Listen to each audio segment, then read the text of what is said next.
Sunglasses are staying on for this one. What the fuck's going on? Everybody watching this video, shout out to the one dog that subscribed after watching one of the previous videos. I saw that shit. Don't think I'm not watching. Appreciate you. It's a good day. Got some good financial news for y'all. Let me take a swig off the water bottle though, because apparently it's fucking hay season and people are baling hay and my allergies are fucking me up. So I apologize if I sound whack or I'm sneezing or any shit like that. But basically, we got Fed meeting today. Came out earlier. They had their meeting earlier today, and CPI dropped again. Dropped as in came out, not dropped as in lowered by that much, because it really didn't. But let's talk about Fed first. So probably going to title this video something along the lines of like, who could have seen that shit coming? Because what do you know, the Fed didn't drop rates again. I mean, who could have seen that? Who could have seen it coming? Oh no. I mean, if anybody's paying any attention, you would have known they're not dropping shit. It's not, they're not going to drop it, I don't even think, at the next meeting or anything like that. So it's just the reality they're working with. I mean, and if you don't know, I'm talking about Fed meeting, FOMC, all that, CPI. Stick around.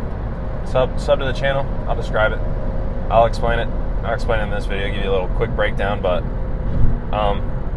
Fed, I mean, they control our monetary policy. If you didn't know that, they're quasi-public, quasi-government, half and half thing where they set the interest rates. So when you go get a mortgage or any of that stuff, that's all based off the Fed rate plus a little bit extra, because the banks borrow at the Fed rate and then you get charged even more to borrow money. So they're making the money policy. Interest rates are high right now. They're not coming down anytime soon because inflation's too high. Again, what do you know? Like you didn't know that one. They come out with these reports every month. We hit another one this week, and we're not making barely any progress. So in January, inflation came out 3.1% year over year, and I think we're at 3.3% this month year over year from last June. So we've actually went up a little bit. We're not really making any progress. Therefore, the Fed isn't cutting rates. I mean, I think pretty much any of the financial people I listen to or watch on YouTube and everything kind of knew that was coming. Like, I'm not the only one thinking this shit. It's a pretty common thing. Like I said, it's not like it's a huge surprise. I think stock market and everything was hoping for a rate cut, but like I said, it's not coming. I don't think it's coming anytime soon. They originally planned for 3 rate cuts by end of year, and now they've revised that down to 1. So if we get the 1, I'll honestly be a little surprised, but I've mentioned in previous videos when I'm talking about this, they're going to cut it either 1 or 0 times this year. I don't think they're really going to cut it, and they're still thinking by end of next year. I think their prediction was interest rates still at 4.2%. So you better buckle up, because the shit ain't changing. Rates are staying high because inflation's too fucking high. And I want to talk about inflation a little more than that, just because that's the CPI. So the Fed basically uses the CPI as one of their tools to determine what they're going to do with interest rates. So their target is 2% on inflation. We're rolling at 3.3% year over year. And that's their core number that they like to use, which, go figure, just doesn't account for energy or food prices. So I hope you don't buy food or eat food or use energy, because that's not accounted for. Anybody? I mean, what the fuck? Literally, groceries is the most important thing you can have. Your general food. You need food to live. So the fact that they don't count it, I'm assuming they do it, one, because it fluctuates harder than everything else, because it could probably be fluctuating seasonally and things like that. But still, they're not accounting for our food prices in the inflation number. But if you look hard enough, there is a food inflation number in there. It's just not accounted for in this core that they're using to determine rates. So I need you guys to let me know if you think this is accurate. Put in the comments. Let me know. Let me know what your first thought is upon hearing this number. Inflation for your food. I don't know. I don't think it takes into account necessarily fast food, but at minimum groceries and eating out. Food inflation year over year, last June to this June, 2.2%. That sound right? That sound right to everybody? I mean, it's a complete bullshit number. They're just fucking pulling that out of their ass. Like, that's not That's not realistic at all. I've said it in other videos too. I mean, all these numbers I think they're cooking the books back there at the Fed to do whatever they're trying to basically keep it all together. They don't want people panicking and shit. So yeah, you let me know. Your groceries have only went up 2%? Because my groceries have not went up 2%. They probably went up 10% year over year. I don't know what the fuck they're talking about 2%. Like I said, complete fabrication. We made it up. So you got that to deal with. And energy prices, apparently, year over year. In January, they're actually negative. We were looking at like negative 4 point something percent. And now we're looking at positive 3 point something percent, 4%. So 6 month swing and energy prices have went up 8%, so that's great. Also not accounted for in the core. So yeah, 3.3. I mean, like I said, that's bullshit too. They're not counting food, energy. Great. Housing prices, rents and other housing prices are up 5.4%, so that's great. You're probably, if you're like most people, you're like me. I don't know. Our rent is really low, so I'm in a weird spot where my rent's really low. But most people, your rent is probably your rent or your mortgage is your biggest expense. What do you know? It's up another 5.4% year over year. Fucking love to hear that. Love to hear it. So your rents aren't coming down soon either.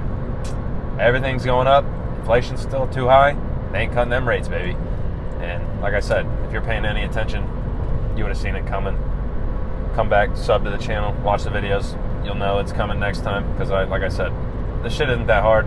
I'm just talking about it because I'm on my way home and I'm kind of bored, so I'm fucking making YouTube videos. But you guys let me know what you think. I don't know. Have you heard it? Have you heard of these general concepts and stuff if you're watching this video for the first time or watching a video about this stuff somehow, just randomly? I feel like if you're watching this video, you probably already watched other financial content.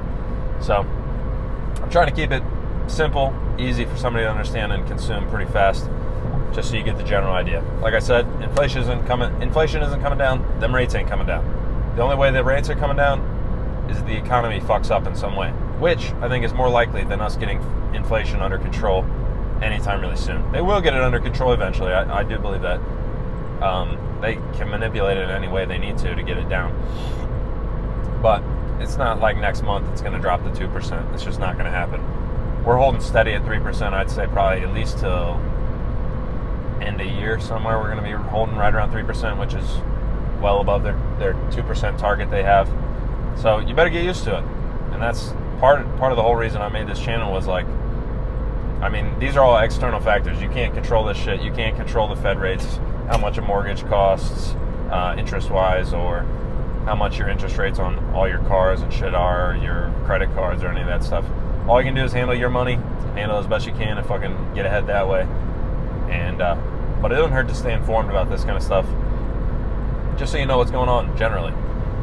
And that's why I pay attention, because I wanna have my ear to the ground on this kind of shit and know what's coming generally. So when I see it, I can prepare.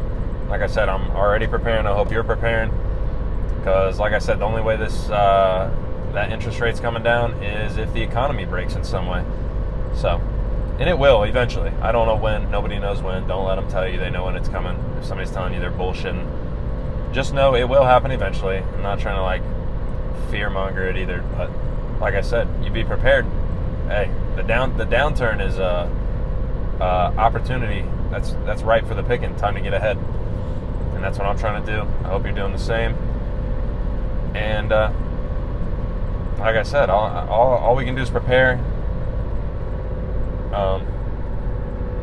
I mean, the Fed, all they're trying to do is keep everybody calm, and I think that's their general purpose, is to be like, they got to soften these numbers in any way they can. They're trying to keep the stock market under control on one hand and keep everybody from losing their jobs on the other hand. But when they keep these interest rates high, people are going to start losing their jobs. They said they think unemployment rate by the end of the year is only going to be 4.2%. I think they're off on that one. I don't know. I'm not an economist, so I don't know what I'm basing it off of more than just like a gut feeling. But if unemployment rate right now is 4%, they say it's only going to be 4.2 by the end of the year. The whole thing they're doing with holding the rates high basically causes unemployment. So the longer they hold them high, the more unemployment. That means you have like little to no wiggle room right now. 0.2%. Good luck, man. I mean, I can't remember what the unemployment rates were like. When COVID happened, it was something crazy. I think it spiked to like 10, 15%. I don't think it's going to be like that, but I mean, if we go up into the 5, 6, 7, 8% unemployment rate, shit's going to be looking ugly for a lot of people. Might be yours truly included. I don't fucking know. If it gets that bad, I mean, shit's going to hit the fan. Then your interest rates will go down. So, like I said, I think that's the more likely scenario for these rates to go down is the economy breaks in some way. I don't know. Maybe in tomorrow's video I'll look into it a little more, but I'm hearing some stuff about these commercial real estate and these banks that own these commercial real estate mortgages or loans or however you want to call it. I mean, commercial real estate's in the gutter right now, depending on its purpose and its use case. So there's a couple weak links in the chain that is the U.S. economy right now, and I mean, normally this kind of shit happens and it's like a cascading failure. So I honestly hope that doesn't happen, because obviously I don't want people to lose their jobs, I don't want people to struggle. Obviously, I don't think anybody wants people to just struggle for the sake of it. But we're getting to all-time unaffordability. It's as high as it's ever been. I mean, I just got gas yesterday, $3.60 on gas. That's not the most expensive gas has ever been, but it's still decently high. And like I said, you think your food only costs 2% more than last year? I'm calling bullshit on that one. I don't think that's right. I don't think you think that's right. But if you got something out of the video, learned something, like I said, give it a like, sub to the channel. I mean, this is the kind of shit I like talking about on the drive home. And if you didn't get anything out of it and the video sucked, fucking dislike it then. I'll get some feedback out of that. Tell me why it sucked at least. Drop that in the comments. But I'll catch you guys in tomorrow's video. Later.